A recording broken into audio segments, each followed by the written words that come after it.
పాత పెద్ద నోట్ల రద్దుతో దేశవ్యాప్తంగా ప్రజల్లో ఆందోళన నెలకొన్నాయి. కొత్త నోట్ల కోసం బ్యాంకుల ముందు ప్రజలు భారీగా క్యూ కడుతున్నారు. ఈ క్రమంలో 4 మరణించారు కూడా. కేంద్రం చర్యతో నిత్యావసర ధరలు విపరీతంగా పెరుగుతాయని వదంతులు సోషల్ మీడియాలో చక్కర్లు కొడుతున్నాయి.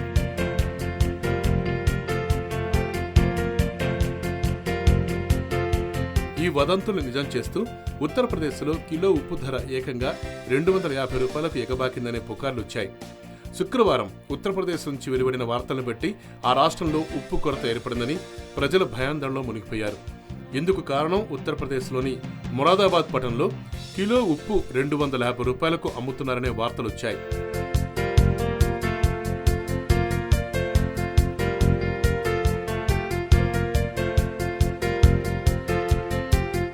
దీనిపై ఉత్తరప్రదేశ్ ప్రభుత్వం స్పందించింది. ఇవన్నీ ఉత్త పుకార్లని కొట్టిపారేసింది. పుకార్లు సృష్టించిన వారిని అరెస్ట్ చేస్తామని చెప్పారు. ఇటు మన రాష్ట్రంలో కూడా సంగారెడ్డిలో ఓ కిరాణా దుకాణం నుంచి డబ్బులు చెల్లించకుండానే ఉప్పును లాక్కొని పారిపోయారు.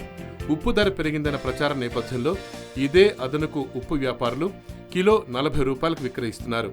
వినియోగదారులు గొడవలు పడితే అప్పుడు అసలు ధరకు అమ్ముతున్నారు. అవసరం ఉన్నా లేకున్నా కిలోల కొద్ది ఉప్పును సంచులకు నింపుకుంటున్నారు వినియోగదారులు. ఇటు జహీరాబాద్లో ఉప్పు వ్యాపారులు సొమ్ము చేసుకుంటున్నారు. 400 రూపాయలు ఉన్న ఉప్పు బస్తాను ఏకంగా 800 నుంచి 1000 రూపాయల వరకు అమ్ముతున్నారు. అటు వినియోగదారులు కూడా ఆలస్యం చేస్తే ఉప్పు దొరకదేమో అన్న భయంతో అధిక ధరకే ఉప్పు సంచులు కొనుక్కొని పోతున్నారు. Yoyo News, Hyderabad.